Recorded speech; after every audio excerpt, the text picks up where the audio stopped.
नमस्कार मित्रों, मैं आदर्श एक बार फिर आप सभी का मेरे यूट्यूब चैनल आइडियल आदर्श साइंस पर स्वागत करता हूं।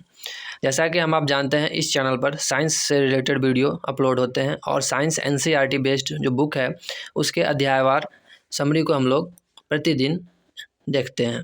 तो हमने इससे पहले के वीडियो में क्लास 6, 7 एंड 8 के एनसीईआरटी साइंस के एवरी चैप्टर को देख लिया और समझ लिया था, और उसी कड़ी में आज से हम class 9th science NCERT chapter wise summary को पढ़ेंगे और समझेंगे।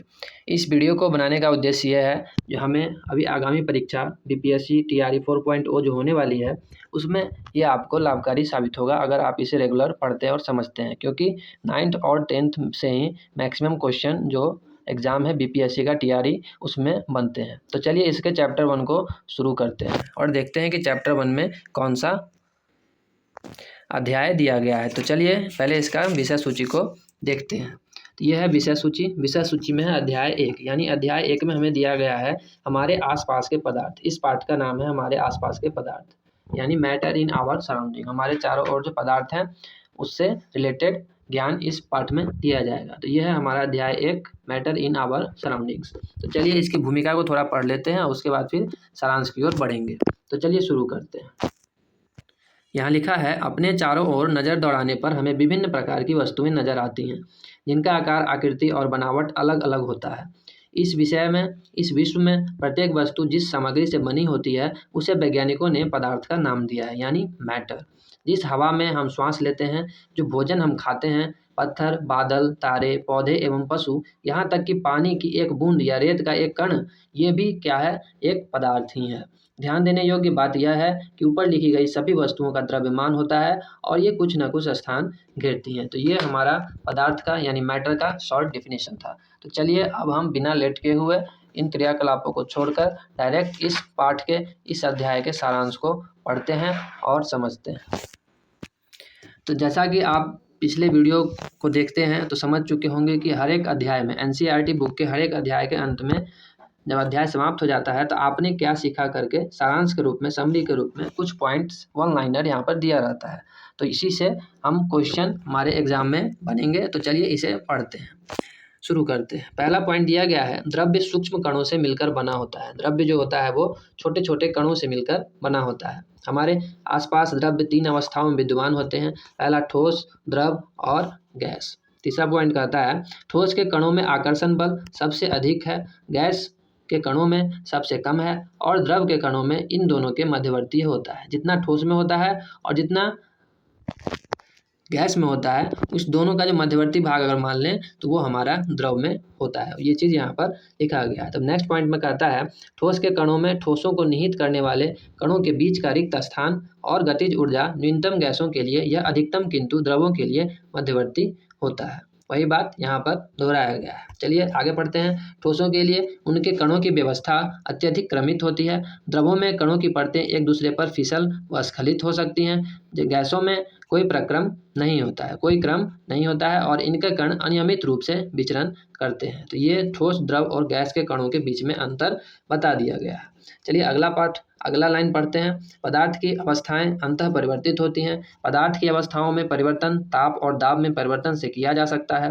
ऊर्ध्वपातन प्रक्रम में ठोस पदार्थ द्रव में परिवर्तित हुए बिना ही सीधे गैसीय अवस्था में आ जाता है और गैसीय अवस्था से सीधे ठोस अवस्था में आ जाता है। ऊर्ध्वपातन प्रक्रम जो है उसमें जो वस्तु है, जो मैटर पदार्थ है, वो ठोस पदार्थ द्रव से सीधे गैस में पहुंच जाता है और गैस से सीधे ठोस में आ जाता है। तो उसे हम ऊर्ध्वपातन यानी सब्लिमेशन कहते हैं। तो अगला पॉइंट है क्वथनांक यानी बॉइलिंग पॉइंट। तो चलिए क्वथनांक के बारे में पढ़ते हैं। क्वथनांक की समष्टि परिघटना जिसमें समष्टि के कण द्रव अवस्था में वाष्प में परिवर्तित होते हैं।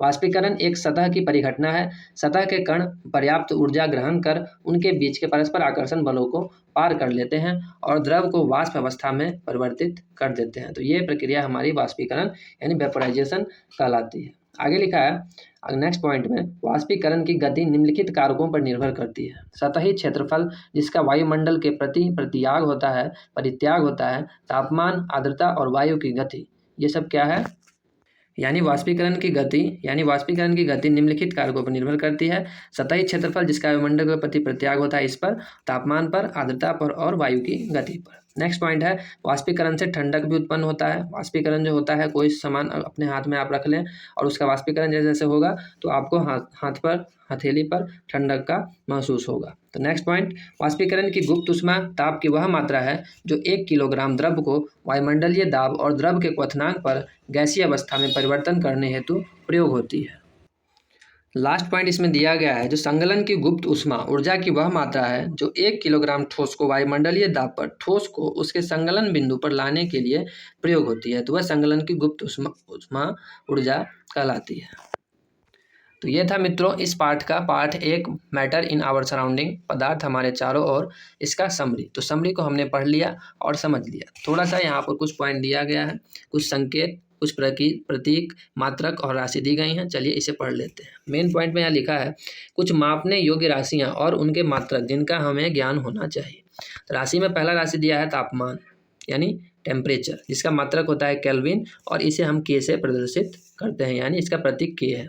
दूसरा है लंबाई, लंबाई का मात्रक मीटर जिसे हम एम से डिनोट करते हैं। और तीसरा है संहति, संहति का मात्रक किलोग्राम जिसे हम केजी से डिनोट करते हैं। चौथा है भार यानी वेट, जिसका मात्रक है न्यूटन, न्यूटन को हम एन से डिनोट करते हैं। उसके बाद है आयतन यानी वॉल्यूम, वॉल्यूम को हम घन मीटर से, इसका घन मीटर इसका मात्रक हुआ और मीटर क्यूब से हम इसे डिनोट करते हैं। इसका प्रतीक मीटर क्यूब, कहीं मीटर क्यूब लगा हुआ है तो आप समझाएंगे जो क्या है वो किसी चीज़ का आयतन बता रहा है। उसके बाद है घनत्व, घनत्व का मात्रक किलोग्राम प्रति घन मीटर होगा और इसका प्रतीक केजी मीटर क्यूब होगा माइनस में। तो मित्रों ये थे कुछ राशियाँ, मात्रक और उसके प्रतीक, तो इसको हमने पढ़ लिया। और देखिए इस पाठ के अंत में कुछ हाईलाइटेड पॉइंट करके लिखा हुआ है, इसे भी जाने। तो चलिए हम भी इसे जानने का प्रयास करते हैं। ऊपर में लिखा है अब वैज्ञानिक पदार्थ की 5 अवस्थाओं की चर्चा कर रहे हैं। पहले पदार्थ की 3 ही अवस्थाओं की चर्चा होती थी, लेकिन कुछ वैज्ञानिक आए जिन्होंने पदार्थ की 5 अवस्थाओं पर चर्चा करना शुरू कर दिया। वो व्यक्ति कौन थे? वो थे बोस, सत्येंद्र बोस और आइंस्टीन। तो चलिए इन्हीं के बारे में बताया गया है, पढ़ते हैं। बोस आइंस्टीन कंडेंसेट, ठोस, द्रव, गैस और प्लाज्मा की अवस्था। तो प्लाज्मा के बारे में इसमें बताया गया, चलिए पढ़ते हैं। इस अवस्था में कण अत्यधिक ऊर्जा वाले और अत्यधिक उत्तेजित होते हैं। ये कण आयनीकृत गैस के रूप में होते हैं। फ्लोरेसेंट ट्यूब और नियॉन बल्ब में प्लाज्मा होता है। नियॉन बल्ब के अंदर नियॉन गैस और फ्लोरेसेंट ट्यूब के अंदर हीलियम या कोई अन्य गैस होती है। विद्युत ऊर्जा प्रवाहित होने पर यह गैस आयनीकृत यानी आवेशित हो जाती है। आवेशित होने से ट्यूब या बल्ब के अंदर चमकीला प्लाज्मा तैयार होता है। गैस के स्वभाव के अनुसार इस प्लाज्मा में एक विशेष रंग की चमक होती है। प्लाज्मा के कारण ही सूर्य और तारे में भी चमक होती है। उच्च तापमान के कारण ही तारों में प्लाज्मा बनता है। तो वही जो 5वां अवस्था है, चौथा और 5वां, वही प्लाज्मा अवस्था है पदार्थ का। तो बोस आइंस्टीन कंडेंसेट के बारे में यहाँ पर जिक्र किया गया है। यही है हमारे सत्येंद्र बोस, जो एस.एन. बोस जो भारत के थे, और ये अल्बर्ट आइंस्टीन जो हमारे कहाँ के वैज्ञानिक थे। ये हम इसे पढ़ेंगे तो इसमें पता चल जाएगा। तो चलिए पढ़ते हैं। सन 1920 में भारतीय भौतिक वैज्ञानिक सत्येंद्र बोस ने पदार्थ की 5वीं अवस्था के लिए कुछ गणनाएं की थी। उन गणनाओं के आधार पर अल्बर्ट आइंस्टीन ने पदार्थ की एक नई अवस्था की भविष्यवाणी की, जिसे बोस आइंस्टीन कंडेंसेट यानी BEC कहा गया शॉर्टकट में। सन 2001 में अमेरिका के एरिक ए कॉर्नेल, वुल्फगैंग कैटरले और कार्ल ईवेमन को बोस आइंस्टीन कंडेंसेशन की अवस्था प्राप्त करने के लिए भौतिकी में नोबेल पुरस्कार से सम्मानित किया गया। सामान्य वायु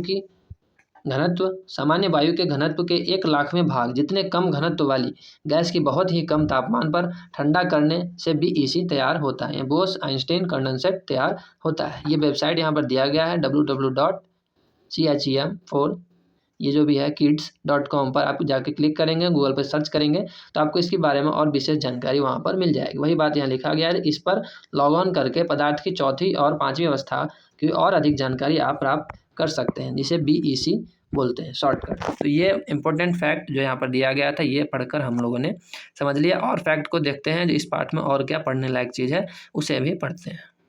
तो देखिए मित्रों, यहाँ 1.5.2 में वाष्पीकरण के कारण शीतलता कैसे होती है इसके बारे में बताया गया है। वाष्पीकरण जो वेपराइजेशन होता है, कोई वस्तु अगर आप अपने हाथ में रखे हुए हैं और वो वेपराइज कर रहा है तो उसमें हमको कूल फील क्यों होता है, कोल्ड फील क्यों होता है, वो यहाँ पर बताया गया है। तो चलिए पढ़ते हैं। खुले हुए बर्तन में रखे द्रव में निरंतर वाष्पीकरण होता रहता है। वाष्पीकरण के दौरान कम हुई ऊर्जा को पुनः प्राप्त करने के लिए द्रव के कण अपने आसपास से ऊर्जा अवशोषित कर लेते हैं। इस तरह आसपास से ऊर्जा को अवशोषित करने के कारण शीतलता हो जाती है। जब आप एसीटोन या नाखूनों की पॉलिश हटाने वाले द्रव को अपनी हथेली पर गिराते हैं तो क्या होता है? इसके कण आपकी हथेली या उसके आसपास से ऊर्जा प्राप्त कर लेते हैं और वाष्पीकृत हो जाते हैं, यानी वेपराइज हो जाते हैं, जिससे हथेली पर शीतलता महसूस होती है। हमें कोल्ड फील देखने को कूल मिलता है। तेज धूप वाले गर्म दिन के बाद लोग अपनी छत या खुले स्थान पर जल छिड़कते हैं, क्योंकि जल के वाष्पीकरण की गुप्त ऊष्मा गर्म सतह को शीतल बनाती है। क्या आप वाष्पीकरण के कारण शीतल होने के और उदाहरण दे सकते हैं? तो यहाँ पर आपको हमारा जो वाष्पीकरण होता है कहीं पर भी, तो वहाँ पर ठंडा फीलिंग होता है। क्यों होता है वो यहाँ पर बताया गया है। आप अगर और उदाहरण जानते हैं तो आप भी यहाँ पर बता सकते हैं। चलिए आगे पढ़ते हैं। गर्मियों में हमें सूती कपड़े क्यों पहनना चाहिए, इसके बारे में बता रहा है। शारीरिक प्रक्रिया के कारण गर्मियों में हमें ज़्यादा पसीना आता है, जिससे हमें शीतलता मिलती है। जैसा कि हम जानते हैं, वाष्पीकरण के दौरान द्रव की सतह के कण हमारे शरीर या आसपास से ऊर्जा प्राप्त करके वाष्प में बदल जाते हैं। वाष्पीकरण की प्रसुप्त ऊष्मा के बराबर ऊष्मीय ऊर्जा हमारे शरीर से अवशोषित हो जाती है, जिससे शरीर शीतल हो जाता है। चूँकि सूती कपड़े में जल का अवशोषण अधिक होता है, सूती कपड़ा जो है वो जल को ज़्यादा एब्जॉर्ब करता है, इसलिए हमारा पसीना इसमें अवशोषित होकर वायुमंडल में आसानी से वेपराइज हो जाता है। बर्फीले जल से भरे गिलास की बाहरी सतह पर, नेक्स्ट क्वेश्चन है इसमें, बर्फीले जल से भरे गिलास की बाहरी सतह पर जल की बूंदें क्यों नजर आती हैं? चलिए यहाँ बताया भी गया है, पढ़ते हैं। किसी बर्तन में हम बर्फीला जल रखते हैं, जल्द ही बर्तन के बाहरी सतह पर हमें जल की बूंदें देखने के लिए मिलती है। आप भी अगर फ्रिज में किसी बोतल को रखें और अगर वो पानी ठंडा हो जाए तो आपको उस बोतल के बाहर पानी की कुछ बूंदें एक सतह के रूप में बनी हुई दिखाई देंगी। तो क्यों देती हैं, चलिए देखते हैं। बता रहा है यहाँ पर, वायु में उपस्थित जल वाष्प की ऊर्जा ठंडे पानी के संपर्क में आकर कम हो जाती हैं। यह द्रव अवस्था में बदल जाती हैं, जो हमें जल की बूंदों के रूप में नजर आती है। फाइनली सारे क्वेश्चंस का आंसर एनसीईआरटी ने बड़े ही अच्छे शब्दों और अच्छे तरीके से यहाँ पर दे दिया है। हमने भी इसे पढ़ा और समझा। तो चलिए और आगे देखते हैं। देखिए इसी पार्ट में, इसी चैप्टर में एक यहाँ पर छोटा सा डायग्राम दिखाया गया है। यह है ठोस यानी सॉलिड। सॉलिड जब द्रव में बनता है तो वो प्रक्रिया जो है वो संगलन कहलाती है, और फिर वही द्रव जब ठोस बनता है तो उसे हम क्या कहते हैं, जमना कहते हैं, यानी वह फ्रीज हो रहा है। फिर ठोस से जब गैस बनता है तो वो प्रक्रिया ऊर्ध्वपातन कहलाती है, यानी सब्लिमेशन। और गैस से भी ठोस जो बनता है वो प्रक्रिया भी ऊर्ध्वपातन ही कहलाती है। जो फिर पदार्थ अगर गैस से सीधे द्रव में बदल रहा है तो उसे संघनन कहते हैं, और कोई पदार्थ अगर द्रव से गैस में बदल रहा है तो उसे वाष्पीकरण यानी वेपराइजेशन कहते हैं।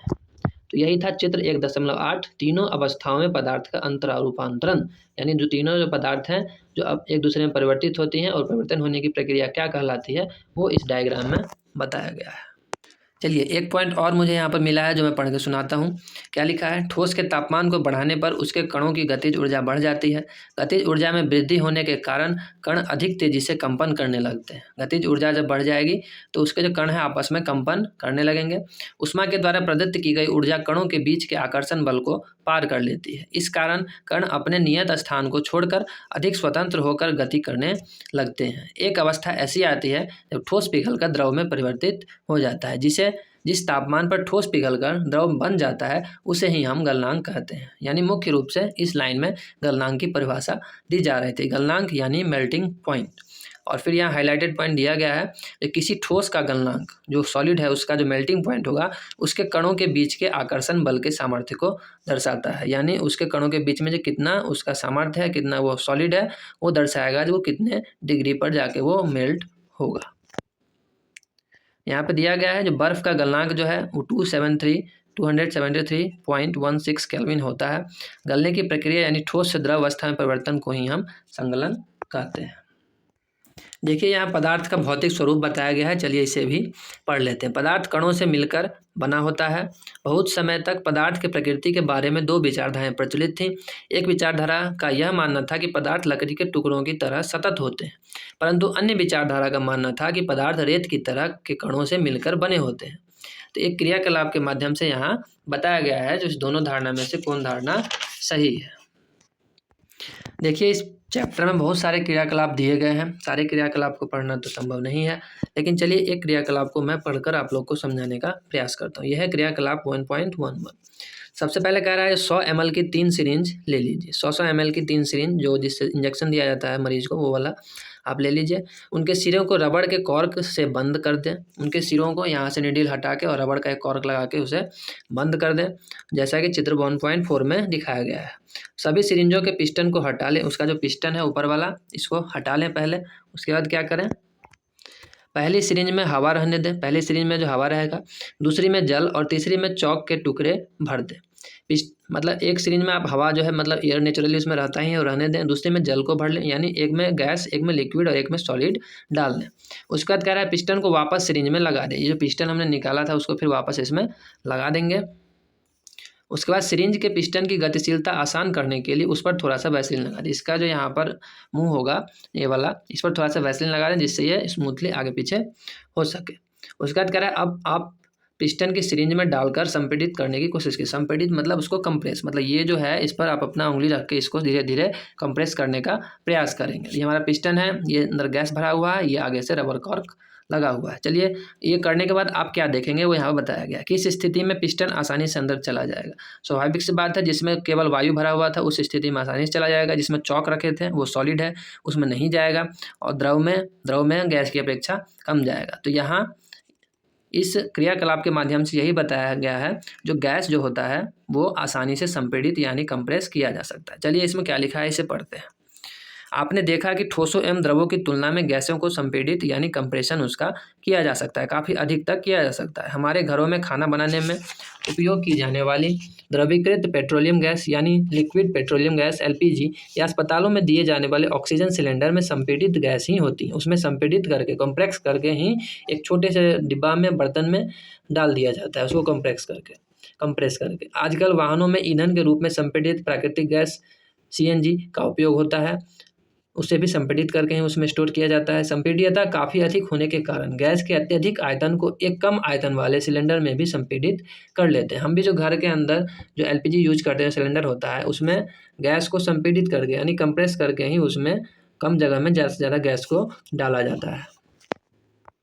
संपीड्यता काफ़ी अधिक होती है गैस की, इसी के कारण गैस के अत्यधिक आयतन को एक कम आयतन वाले सिलेंडर में भी संपीड़ित किया जा सकता है एवं आसानी से एक स्थान से दूसरे स्थान तक भेजा भी जा सकता है। हमारी नाक तक पहुंचने वाले गंध से बिना रसोई में प्रवेश किए ही हम जान जाते हैं कि क्या पकाया जा रहा है।